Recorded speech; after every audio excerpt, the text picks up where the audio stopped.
Welcome back to Between the Before and After, a podcast about the stories that shape us. I'm your host, Coach John McLaren, and each episode I bring you an inspiring guest with a moving story that shines a light on the power of the human spirit. I'm excited to share this story with you, so let's dive in. So imagine you're a competitive athlete. You've always been able to depend on your body, and anything you ask of it, you're able to do that. And then all of a sudden, in your mid-20s, you're struck with a chronic illness that you don't really fully understand. And then when you take it to medical professionals, they don't really believe you. And it takes a number of years before ever getting anything close to an accurate diagnosis. And then to top it off, a number of years to work through and even get past what has been described as an incurable chronic illness. This is the story of Dr. Kristin Wild. Dr. Kristin, welcome to the show. Hi, so glad to be here. I love it. I'm excited. Absolutely. So before we dive into your story, I always like to let people know kind of where you're at right now, what it is that you're doing, and then we're going to paint a picture to how you got to this place. Sure. Yeah. So where I am now, if like 10 years ago me was told where I am now, it would have just like shattered my reality. Like how on earth, like how would that happen? Like I always had that underlying kind of knowing, but like this is like every day blows my mind. And so, yeah, I'm a holistic health practitioner. I did not choose to be this person. It was just like one thing led into another, and I absolutely love it. So I work with hundreds of different people that are dealing with chronic health issues, mostly autoimmune, and helping them navigate that, which can be, as I think a lot of us are starting to understand, autoimmune can be very complicated. And there's hundreds of different types and diagnosis and all these different symptoms. And so it's like this amazing journey where I get to work with all of these people and watch people transform their lives right before my eyes. So it's just like every day is just this amazing, beautiful adventure constantly unfolding. I'm so grateful to be here. And, as we do, when you go through those really deep, difficult moments in life, the amount of empathy and compassion that is developed within you, the humility, it is so priceless. Absolutely. The gift that it brings later. Yeah. You know, when we talk about autoimmune conditions, I think there's a general, can I call it a perceived consensus that we're dealing with things that are essentially incurable, that people are being handed a life sentence. And from your story, I think your story actually challenges that narrative that these are necessarily incurable, because in your story does involve reversing what is thought to be an incurable autoimmune condition, which is quite remarkable. So I imagine the people that you work with that come to you, that they've probably tried a number of different avenues. And I often joke, like, so I do nutrition coaching. Some people will know that, and I joke, like, I'm not people's first stop. By the time they get to me, they've tried like the 90-day challenges, the 30-day detoxes, the 21-day whatever, the laundry list of things, and they go, wow, none of those things worked. And I go, okay, cool. Now we're ready to do the work, and we're ready to work together. And so I wonder if that's been your experience as well. Like by the time people get to your doorstep, they're like, wow, I've tried this and this and this and this. I went to this medical professional and so on, and I'm not finding answers. And I'm not giving up, and I'm still looking for some hope. Yes, that's exactly it. I am typically not people's first choice. When I first really got into this work, it was like almost 100% of the people I worked with, they were like in the desperate hopelessness stage. That's changed a bit now, just because there's just so many success stories that people are kind of finding us before it gets to that point where it's like so bad. But I would still say 80% of the people I work with, it's like, I've tried everything. I've done anything I could, and nothing is working for me. I'm just not getting there. And it's like, Yeah. and I still believe I can, but I'm not finding answers. Right, right. I just made a note here. Maybe you're not their first choice, but we're hoping that you're their last choice. Yeah. So Yeah. Yes.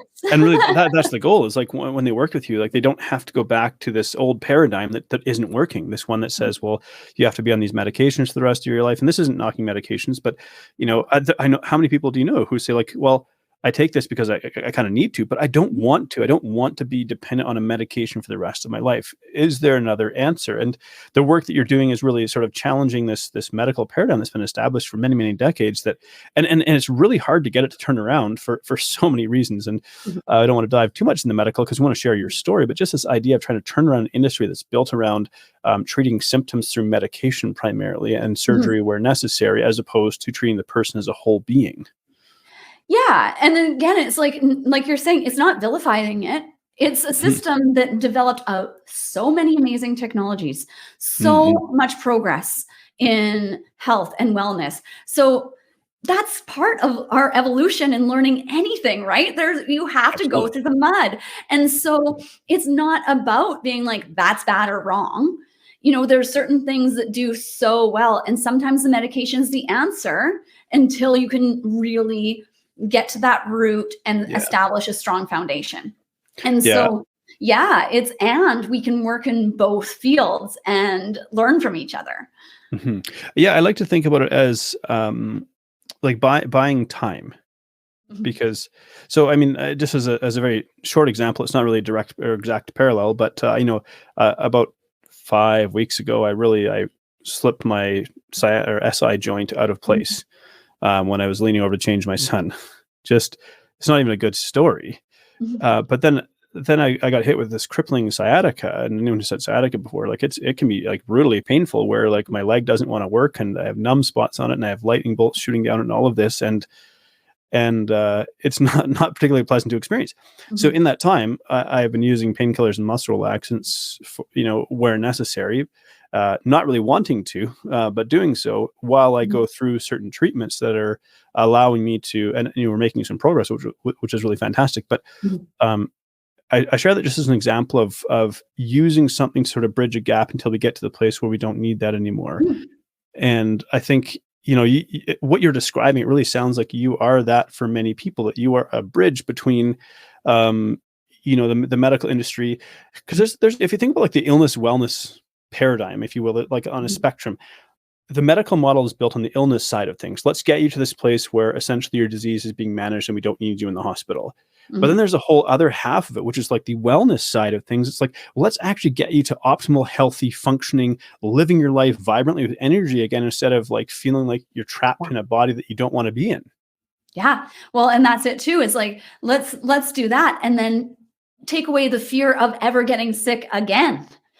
Right. Like I live with zero fear of being ill again. And so many people that I work with, same thing. It's like, exactly. It's not only taking it to that point where it's stasis, it's at the point even beyond that, into like, I get better every day. I heal every day. I get stronger every day. And so it's like aging in reverse. It's like, if you saw me 10 years ago, I look younger now than I did then.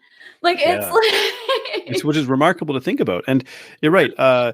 Maybe I won't disclose your age, but you shared your age with me, and I'm like, you're 40, but I happen to know your story, and I know your educational background. And I'm like, okay, you've done a lot in your life. And so, but if I didn't know any of that backstory and you came up to me and said, hey, I'm 30, you could convince me. And this isn't just, me trying to, throw rainbows in your direction or something, but really genuinely, like, you have a very youthful appearance and energy to you.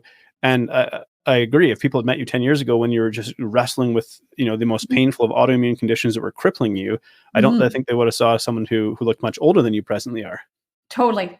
Absolutely. And so this is the thing. And I work with people in their 70s and watch the same thing happen. Like, it does not matter what your age is biologically. We are moving into a whole new paradigm on the scientific point of view, this consciousness point of view, our mental health point of view. Like, everything is changing. So it's pretty amazing to be able to be here in this time and witness these things happening right before our eyes. So, you said that 10 years ago, you couldn't even imagine you'd be where you're at. But if Yeah. we go back a little bit further, and I was thinking about, as a kid, before we started recording, you mentioned you were a competitive ski racer. I think it was downhill ski racer, Mhm. which is incredibly demanding. How does somebody kind of get into that sport, and how did you figure out that, hey, I'm actually pretty good at this? It was all my father drove that one because it was like I was kind of living out his childhood dream. Interesting. That's And good I insight. actually really liked it because um at the time I like didn't have any of this sense of mortality Mhm, mhm. as when we're As your kid, youthful. yeah. So I'm I gonna just live like forever. yeah, I had no fear. And so it was very exhilarating and thrilling. And also, I loved the praise that I received for it, right? It was, Yeah. like I was good at it. And so the praise I received for it, I was like, oh, I want to do more of this. People like it when I do this. Yeah, yeah. And I'm curious, just what sort of speeds do you achieve in downhill ski racing? Oh my gosh, I can't even tell you. I don't remember because I'd Yeah, just be making it up. yeah. Well, if anybody knows, feel free to share it in the comments if you see this broadcast. But I imagine you're going pretty fast. And did you have any Oh like yeah, serious you're wipeouts wicked. or things like that, or any major injuries that took place when you were racing? Yeah. So there was a time. This was, I think, it was 11, and it was being televised, and so there was camera people, like the different gates, and so I was coming around one, and the camera guy got too close to the gate, so it was for me. I either had to hit the gate or hit the camera guy. So I hit the gate, I think you and say hit the camera guy. Well, I yeah, got to no. choose a softer target.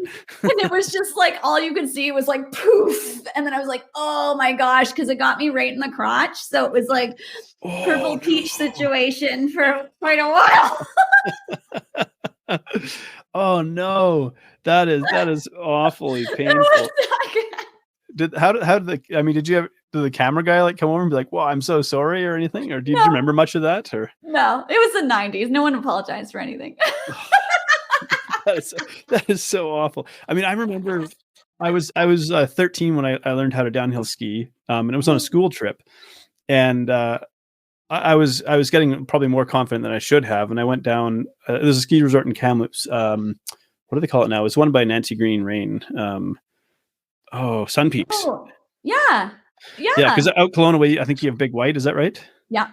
Yeah. So I was at Sun Peaks, and I was learning how to ski, and I went on this double black diamond, which probably had no business being on. And I was like, well, let's try this out because I'm 13 and I'm cocky and whatever.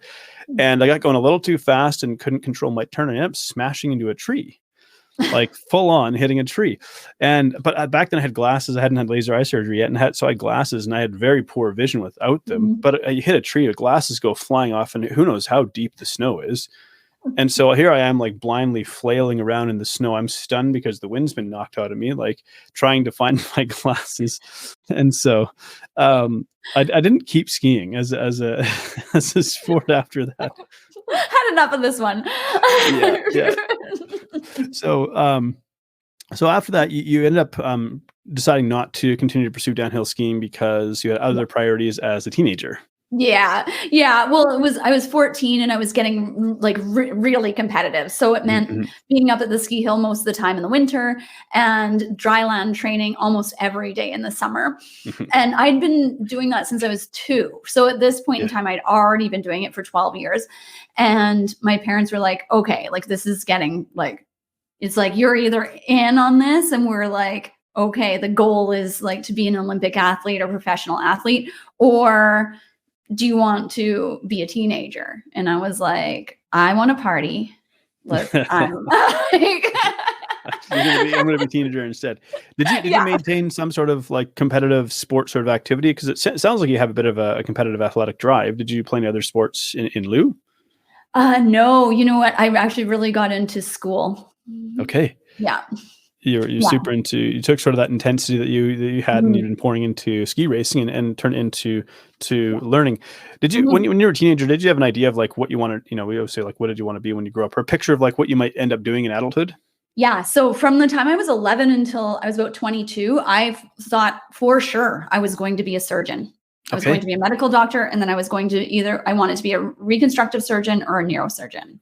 Fantastic. That's Yeah. pretty cool. Either brain surgery or, I mean, I had my face reconstructed by a surgeon who did a really good job. So this Yeah, I would never know. great jawline of Amazing. mine, I can, I went to the surgeon back in 1998 because I'd have my jaws reconstructed. So Amazing. yeah, yeah. So you said you up to that point you thought you were going to be a surgeon. So what did you end up studying at school? So I was taking my Bachelor of Science when I was Mhm. younger, and, I started to change as a person, becoming more into like adulthood. And so I came to this realization that I wanted to have kids at some point in time and, have more of a family life at some point in time.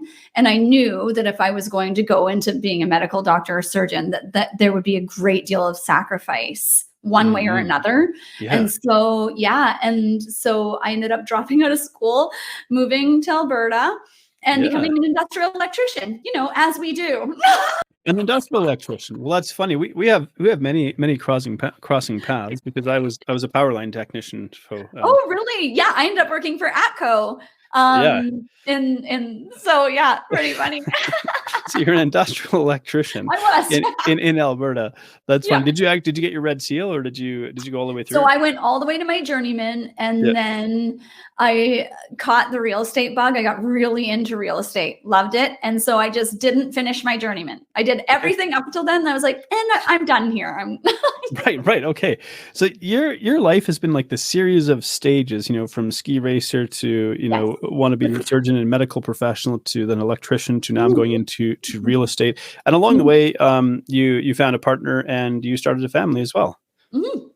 Yeah, I did. And, it was just like, I was one of those people where it was just like, I was checking the boxes of society. I wasn't Mhm. really thinking for myself, like, what do I actually want, need, or like, Yeah. like I didn't really, I was just like, went along with things. And it was like, okay, now it's time to get married. Now it's time to have kids. And, by the time I really got deep into it and was like in the middle of that experience, I was like, oh, I did not think this through at all. Right. And so we know that you mentioned that it was after the birth of your second child Mhm. um, that things changed in your body. Was it like immediately after childbirth, or was it a few months after childbirth? What changed for you? Because you'd already been through childbirth once, and you kind of had the experience of recovery from it and whatnot. And it's quite a thing to recover from. Shout out to Yeah. all the moms out there. Yeah. I nursed my wife through her recovery after our first one. Our second one's on the way, Yeah. and but what was different about the second one that first indicated to you there's something off here? Well, this is the thing is I had always been able to count on my body. It was very strong, Mhm. I'd always been able to count on it. And yet sometimes I didn't treat it that well, right? Because I was like, I could put whatever I wanted into it. Like I would muscle my way through everything in life. That's what I was. It was just pure tenacity. Like, Yeah. one of my Okay. nicknames is Honey Badger because I just like get it. Like I Yeah. keep going till I get it, and so, That's a fitting nickname. um, Yeah. the thing is I forgot that I existed, that I had Mm. needs, and so I just ran myself down. Mhm. And so both my children were born by C-section. They're born 16 months apart. And I was also didn't stop working. I was at the time was Mhm. a real estate agent. That real estate bug, I was right in there. I was getting moving and shaking and I Yeah. didn't stop. I had Okay. babies and didn't stop. They Oof. were with me all the time. I would work from home. I was on the phone doing deals like after I woke up from my C-section. Like it was like, Pretty I intense. was that person, right? And I feel I was like kind of trained to be that way since I was very young. This Right. like You're putting this kind of this rigid mindset of like hustle, Mhm. go, train hard, Yeah. because you were in the world of competitive sports, especially Mhm. during those formative years where our brain is really this is how Mhm. you exist in society. And like you Mhm. mentioned, you got praise from sort of being Mhm. this way. And you pair that with happening in your formative influential years, and that drive is kind of hard to stop. Yeah. And essentially, if I'm understanding correctly what you're describing here, you drove your body into the ground, and then Mhm. that created, I guess, the perfect storm for these autoimmune conditions to appear, which Totally. is kind of like in a oversimplification, inflammation running wild. Yeah, well, and it's like there's so many factors involved with getting like it takes a long time to get sick, but it Yeah. happens like this. There's always a trigger. There's always a Yeah. Okay. trigger where it's like suddenly you're sick, but it was like coming, Yeah. but you didn't like most people don't know what signs to look for because like we were talking about Yeah. this preventative, this like preventative care that we're moving into where it's like now we can start looking for the signs to look for. It's just like going into an abusive relationship. If you know the signs to look for, you're not going to be in that relationship because Right. you find out way before it ever gets there. Right. But most people don't go into relationships being like, I'm going to look for signs to see if this person's Mm. like abusive, Yeah. and Unless you've been through it, then you're looking all the right. time. You're like, are Right. you? Fair enough. I was in I wouldn't say abusive, but I was in a toxic manipulative business relationship. And so Mhm. I now understand what it being partnered with a pathological person looks like. I would now know what to look for. But so then I think, but because you were so hard driving, probably these little like symptoms or little signs would show up, but you would, I gather, like just kind of brush them aside. Like it's no big deal. I'm tough. I can muscle through this, Yeah. whatever, carry on. I went through everything. And then boom, the straw that breaks the camel's back. Mhm. And suddenly, in an instant, you're not who you were anymore. It's bizarre. It is Wow. so bizarre because it was like, and I went through a lot of denial with it too, just still trying to be like that. And it kept getting worse and worse and worse. I have a friend who says, when you have lessons to learn and you're not listening, the hammer just keeps getting harder until you're cracked wide open. So that's a good way of putting it. Yeah, I nearly drove myself to a nervous breakdown in my mid-30s. It was the powerlifting, sleeping 5 hours a night, snorting pre-workout, testosterone fueled, adrenaline, and all of this until my body said, "You can't do this anymore." yeah. Yeah, and that sounds like the kind of something like you had. What were the like physical manifestations in your body that you were feeling? Because you're a changed person, overnight. Yeah. So I was just taken out. So it started with one day I woke up and it felt like both my wrists were broken because I Ooh. knew what it felt like to have broken bones. And that's what it felt like. Both my wrists were broken. And I went to like open the door of my bedroom and I like couldn't do it. I had to use like both hands and like try and I was like, what is happening? It was just kind of like this weird, like, I'm like, it's like you almost go into instant denial because your mind doesn't know how to compute what's happening. Right. Because it's never had this like an experience like this or expected an experience like this. So it's almost like for 3 weeks, this was happening in different areas of my body before I finally was like, I need to go to see a medical professional here because what's happening? Like, I don't get this. Right. This doesn't make sense. Like my body isn't doing what I thought it would do. And so what was the first medical professional, that you sought out, and what was sort of the response or initial sort of diagnosis you were given? So my family doctor was really good. My family doctor right away was like, I think this is rheumatoid arthritis. Mm-hmm. She's like, which is very serious. So I'm getting you into a specialist like right now. Yeah. And so it was shocking to me because I was kind of like, what is that? Like, right. I do have a doctorate, but it's a PhD in metaphysical science. So very different thing going on. Yeah. So even though I was aiming to go to medical school when I was younger, I didn't get to the stage about learning about autoimmune conditions and what they were. And I had no idea, no clue. Yeah. And so when I looked it up and started Googling, things got scary quick. Right. Because you hear the word arthritis and you think like, I think, well, my grandmother, taking glucosamine and shark cartilage back in the 1990s to deal with her, I guess it'd be osteoarthritis back then. And so you hear that word and you think arthritis, that's an old people thing. And you were 27 at the time. Mm-hmm. And you're hearing rheumatoid arthritis, which is essentially your joints being attacked by your immune system. Is that correct? Yeah. So it eats away at the sheath on the bone and then also the cartilage within the joint. So brutal. Yeah. And so when I first was sent to a specialist, because I just had a baby and was going through these things, she's just said, like, I think you're just going through some psychosis, really. I think you have postpartum and you're just like, this is in your head. And so I'm like, I hear that line.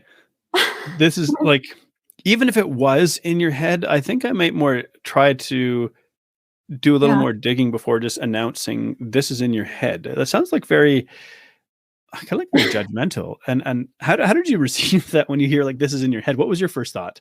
Well, I have a lot of like personal wherewithal in general. So I'm pretty good at when people say things, I don't take it personally, Fair enough. like, and so luckily for that, because there's a lot of people there that would be like, oh my gosh, am I going crazy? And it's like, Right. no, I know what I feel in my body.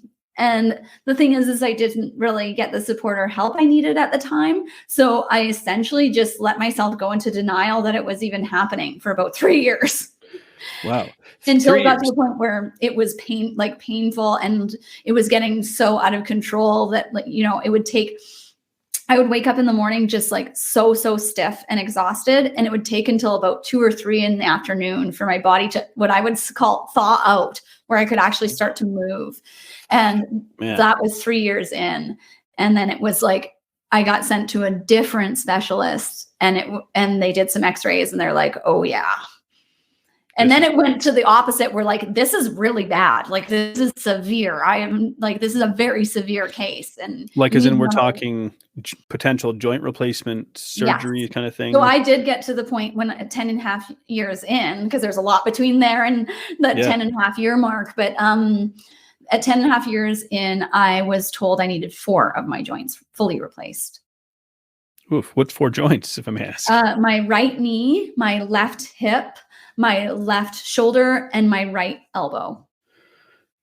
And you were how old when you got this news that we think you need these 4 joint replacements? How old was I? 35? 35 years old and being told you need 4 joint replacements. Yet again, we hear that and we think, no, joint hip replacement, like that's your 70s or maybe 80s you have that done.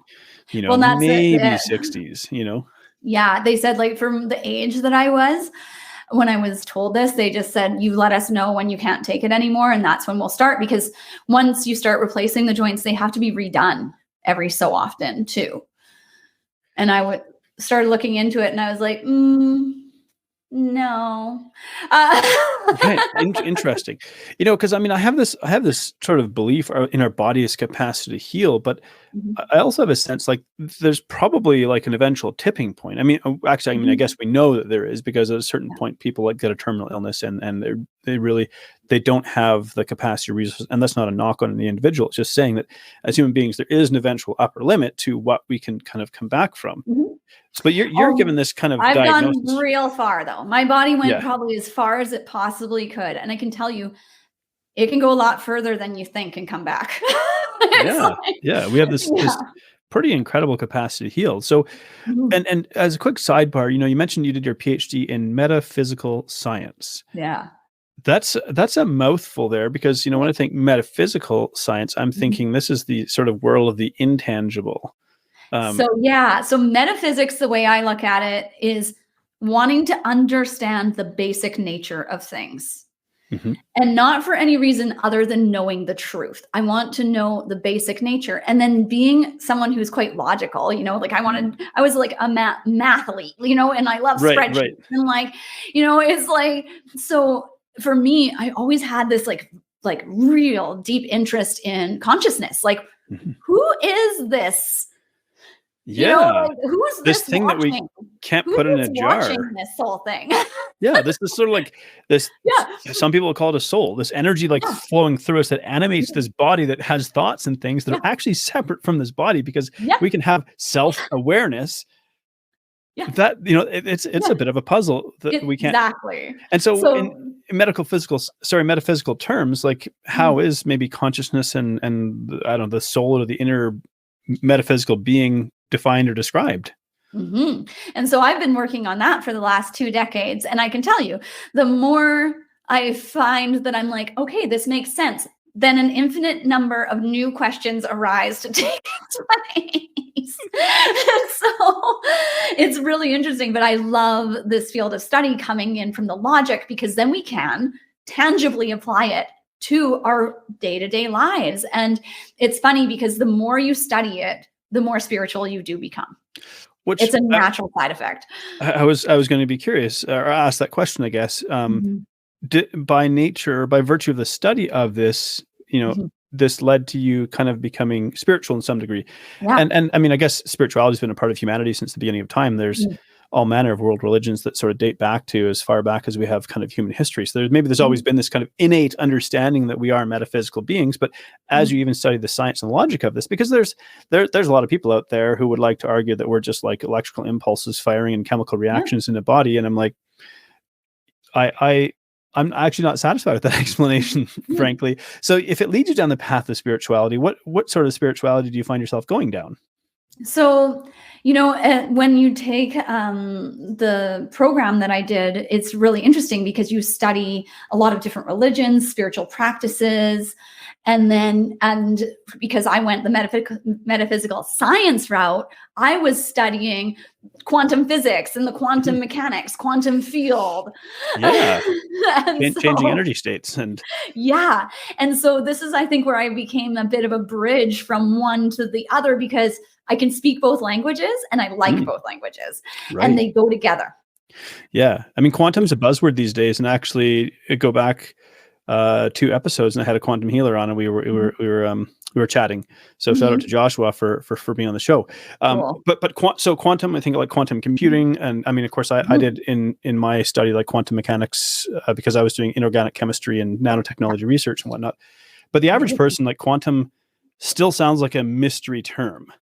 How would you define that? And so often the way that I find it is like so handy, because we have these things called the computers now, and it very much works similarly. It works similarly. So how we operate is almost exactly like a computer, where it's like the body is like, what's actually happening from that input, the input that you put into the computer, the programming you put into the computer, the body then gets to act out. And so it's like this body's amazing tool for us to live in this like material existence. And the computing and programming comes in through what we call our consciousness. We can call our soul. We can call our energy field, whatever you want to call it. It is what it is. It is what matters. It exists. You can't put consciousness in a jar, but it's there somehow. It is there. And there's no denying that anymore. The three quantum physicists just won the Nobel Prize for their work in this field. And so to me, I look at the quantum field, this what we're tapped into and connected to, as like the internet, right? Yeah. It's like you Google in what you want, and then it brings it to you. Right. So, and because we're going to get back to your story here, because I think all of this factors, but why I'm digging into this a little bit is because I believe this partly factors into like your healing and your journey of recovery, and probably factors right into the type of the work that you're doing as well.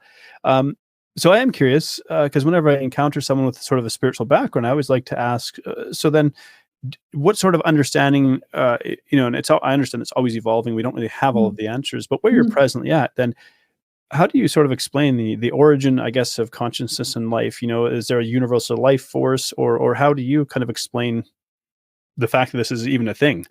Yeah, so I ended up going back to school for this reason and taking a psychology diploma. So I have a diploma in applied psychology now, so that I could help articulate what happened. Because even people are like, how did you do this? And I'm like, because it becomes very almost indescribable.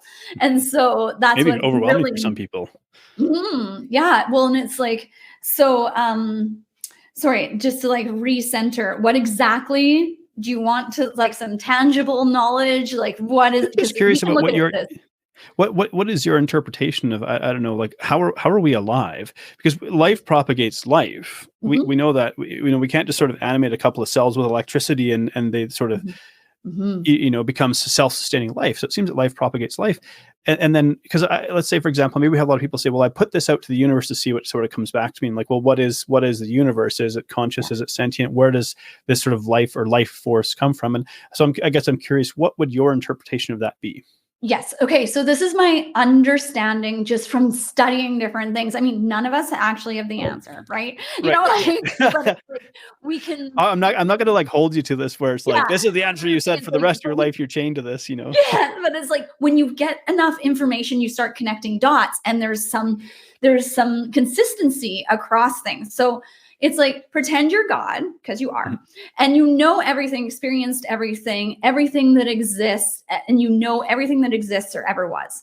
How do you keep creating? How do you create new? How do you have new experiences? Well, you can wisp yourself off and then come into this existence where you purposely forget who you are, purposely, and then come in as one specific aspect and have an experience. So the whole point of life is life. That's the whole point. Right. That actually makes sense, even though it's a challenge to sort of wrap our heads around. So then, do you have any thoughts or an interpretation on what happens when a human life ends? Because we know that mortality is just a part of life in this human existence. Yes. So again, from just like a whole bunch of taking information from a whole bunch of different places, my understanding is our souls evolve the same way a human being evolves. So some souls they have like kind of different personalities. So some souls are like gung-ho to go. It's like, I'm going in, I'm learning all the lessons, I'm going for it this time. I'm going to evolve so fast. It's just going to be like this rocket. And another soul is like, you know what? I am going on the most beautiful vacation. I'm going to book Club Med, have everything taken care of, and I'm just going to enjoy the sights. I'm going to enjoy the beauty of it all and have these experiences. And it's going to be so light and fluffy. Mm-hmm. And so that's why we see some people go through these extreme circumstances over and over and over and still come out the other side roaring to go. And then other people are like, la, la, la, la, la, la, la, like, right. And it's like, and so from my understanding, you can live infinite number of lives that you would like to live. And when you've come to this human stage, like this is like, you're in it. Like, this is like purgatory, it's like, you can learn the really tough lessons. You can have these just super easy breezy, beautiful experiences. Everything can happen here. Everything. And so it is like the depth of it all. And then we kind of work back towards source of where we came from. Okay. And so, and I've heard this term source before. And so I guess I'm curious, is this like the origin source of life, soul energy, life force, that kind of thing, a creator? Everything that is. Right. Yeah. Okay. That's really fascinating. And there's, of course, lots more we could ask about that. But now I want to bring it back, just for the sake of expediency, because we could probably go for like 3 hours just talking about this topic here. What's the meaning of life? Let's discuss. Okay. So you now take this sort of interpretation of life and existence, and you put this over your personal circumstances, where your body is breaking down, where you're being, severe rheumatoid arthritis, one of the worst the doctors have seen. You're being told that you need 4 joint replacements. And this is incurable, and you're stuck in this. And at some point in time, you said, I don't know if I want to accept that as true. So I didn't want to accept it as true the whole time. So about 3 years in, when I started seeing a new rheumatologist, they put me on all these medications, and it was like, this does not feel right. This doesn't feel right. And again, it's not saying that that's going to be the same for someone else. But for me, it was like, this does not feel like it's like in alignment with me. I probably would have used different language then, but that's, so I didn't really take the medication. And I came in one day and he's like, you are not taking the medication. And I was like, how'd you know? And he's like, you're not filling your prescription. So that's how I know. And I was like, oh, you can tell. Sorry, not a lot of deduction required there. Oh, very, very Sherlockian. I'm like, busted. Anyway, so it was like, and I was like, I know. I'm like, I just can't do it. It's like every time I'm injecting myself with this poison, and I'm like, ugh, like this doesn't feel right. And he's like, your problem is, so again, your problem is you have a psychology problem. And he's like, you are going to have this disease for the rest of your life and you don't believe it. And I was like, you're right. I don't believe it. What a great way to put it. Because I just listened to you describing this situation where somebody is coming to you saying, this is your life, accept it, suck it up. And I think to myself, well, what we're actually hearing is somebody else's perspective on life being applied to you through their experience. And you know what? If you're a rheumatologist, maybe what you've seen over and over and over again is people don't get over this. So how could you believe anything other than, well, you're just going to have this for the rest of your life. You're going to manage that condition because that's what I've seen time and time again. Yes. So that's exactly it. That's why he's not my victimizer. I could have chosen to become a victim in that circumstance. So I was like, okay, no. And so I spent 7 years from that 3rd year to the 10th year doing everything I could. I literally spent over $150,000 of my own money trying to find answers, guinea pigging everything on myself. And I always did have this underlying feeling that I was doing it for a higher purpose. I had no idea what it was, but I just knew it. That consciousness piece, like who is that underlying piece that's moving you forward no matter what. And so it was actually not until I gave up hope, like where I was so hopeless that I was just hanging on by that tiny thread. So talking about sciatica, I needed that hip replaced. So I had sciatica for 2 years straight. I couldn't stand for longer than 5 minutes. I couldn't sit for longer than 5 minutes, and I couldn't walk for longer than 5 minutes. It was excruciating. And I feel your pain quite literally right now. You get it. Yeah. And so, at the same time, my jaw was locked. You'll still see that that's one of the things that is still recovering in my body. I still have some pieces that that I would like to heal. And if it doesn't, whatever, I'm lucky to I'm fortunate to be alive and I function awesome, but it gets better every day. I get better every day. And so you said you were hanging on by a thread, basically, because you've invested all of this money, sought out all these solutions. You're not finding answers. Yeah. And then you got this last little thread, and you're at rock bottom, and somehow something turns a corner. I can tell you the exact moment. So at the time I was still married and was at a funeral in Alberta, and we had to fly back and forth. And so I was at the airport with my family coming back to Kelowna, and I could barely walk. I was in such excruciating pain. It was it was horrible. And so I had tears streaming down my face because we're going through the security lineup and it's super long. And at the time I could barely stand.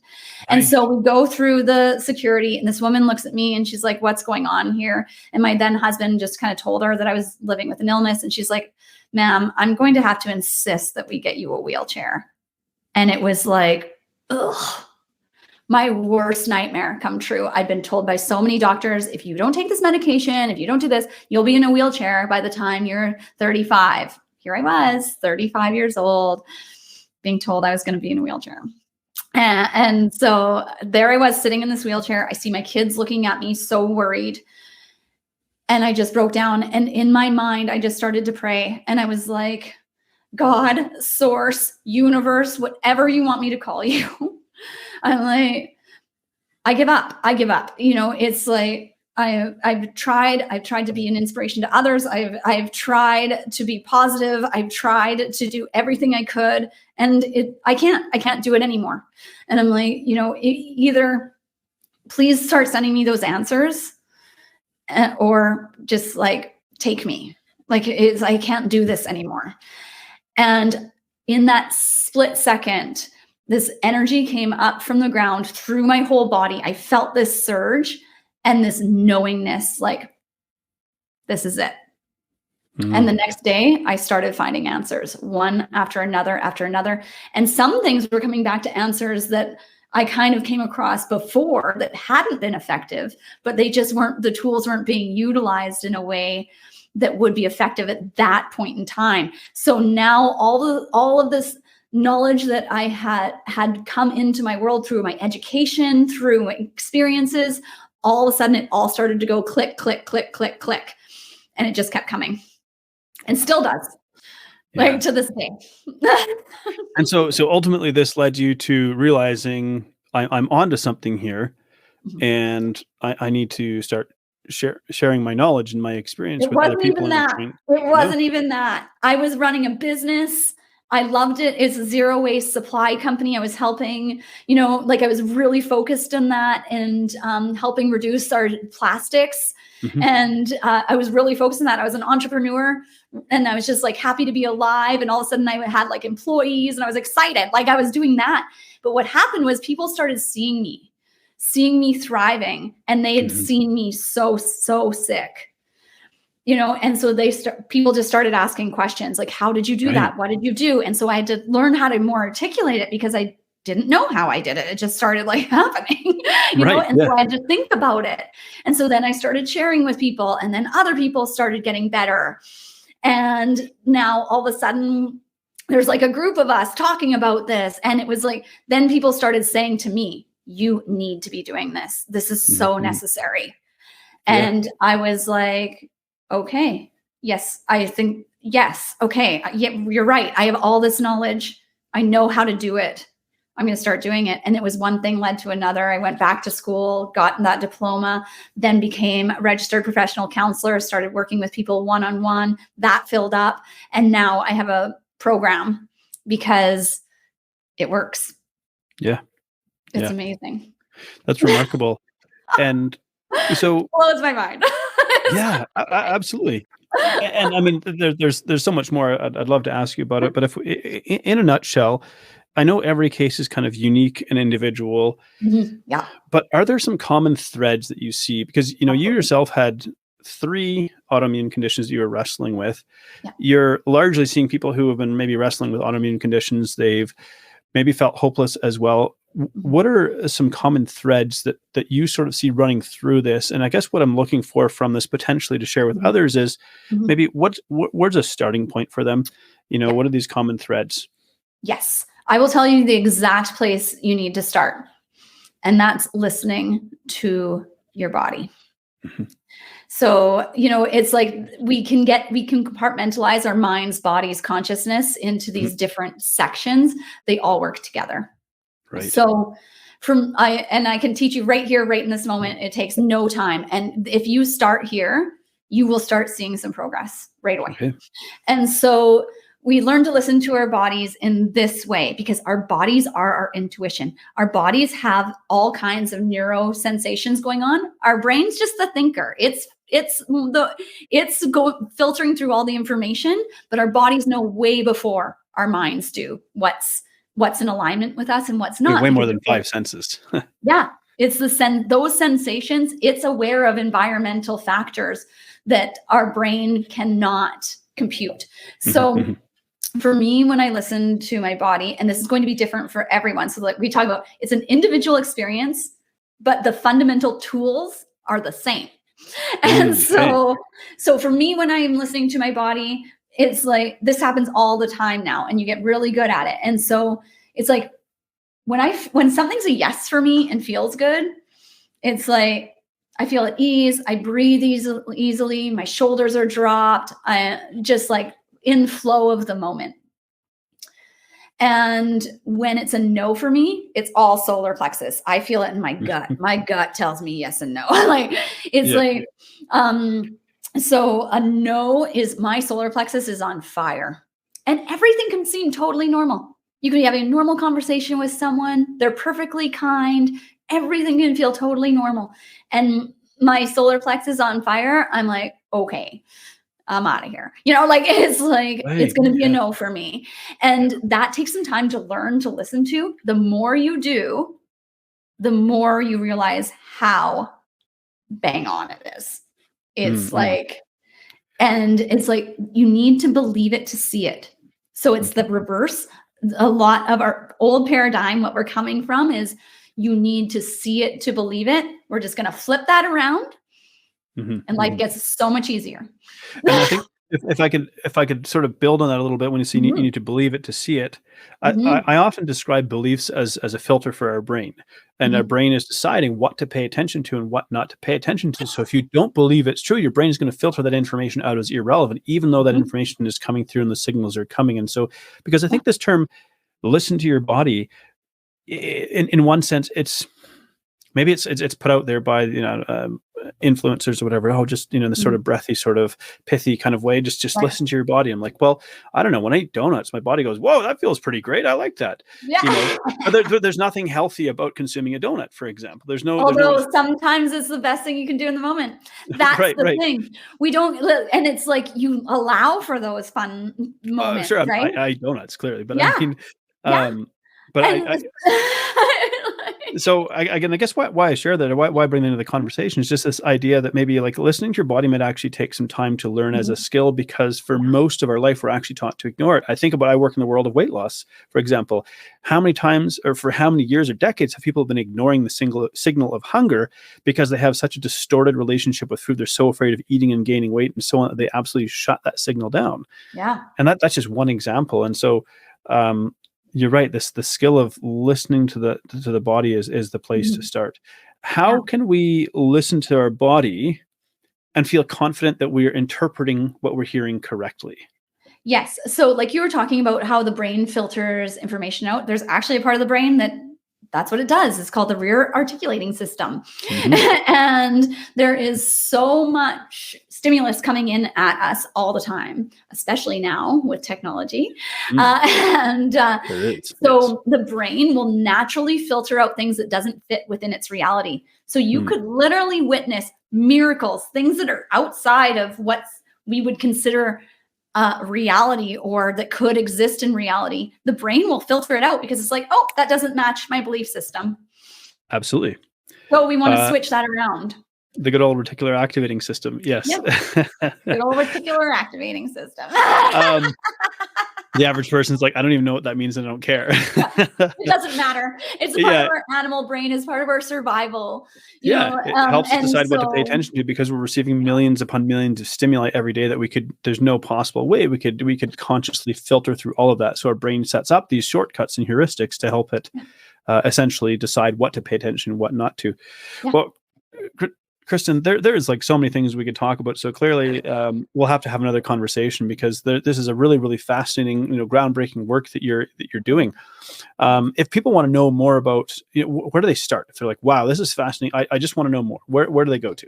Yeah. So so that's the thing. It really depends on what they're interested in, because I do a lot of discussions on quantum mechanics, quantum physics, and then I do a lot of discussions on ADHD, a lot of discussions on autoimmune conditions. We're learning all the things. And so I think probably the best thing to go to is my link tree. So it's the link tree / Dr. Kristin Wild. And then you can kind of connect to what it is you're like, that's in alignment with you, that is like really interesting to you and something that you'd really like to discover and like dig into more. Because it's like the more we learn, the more we're teaching each other. Like, absolutely, it's so amazing. The human body is fascinating, and it's our only home currently, and so we should love it enough to be fascinated by it and to want to learn and nurture. So yeah. So even if and that's the thing, is our belief systems in terms of who we are as souls, and that is aside the point. Regardless of whether you live over and over and over again, or this is your one life, you'll only ever have this experience one time as this particular person. So you might as well go for it. Yeah. I like that. So if people are listening to this conversation and they've got to this point here and they've heard a lot, and maybe their mind is kind of spinning just a little bit, and they go, whoa, this is a lot to interpret, from like quantum mechanics and quantum physics to autoimmune condition and healing and all of this. If there was just one kind of takeaway message you would like people to have from listening to this conversation today, what would that be?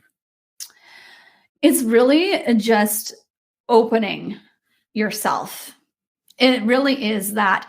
It's just willingness to know the truth for the sake of the truth. Just to know the truth. Because when we seek the truth, then we're okay being wrong. We're okay with changing directions. We're okay with having our entire reality shattered. That's happened to me. I can't even tell you how many times now where I'm like, what? I'm like, I don't even know if I'm a human anymore. Like, what's happening? So it's like, take it easy on yourself. It's like do everything you do in life with reverence and awe, and also don't worry about it. Everything's a cosmic joke. Like, That's probably a good note to finish on. Everything is a cosmic joke. Dr. Kristin Wild, it has truly been a pleasure. Thank you so much for being on the show today. So glad to be here. It's so fun. Thank you so much for tuning in to Between the Before and After. If you've enjoyed this episode, please subscribe and leave a review because that helps this podcast to reach and inspire more people. I love exploring the stories that take place between the before and after, the powerful experiences that shape who we become, and I love human potential. I love the possibilities that lie within us. So whatever you may be up against, I hope these stories inspire you because if you're still here, your story's not done yet, so keep moving forward.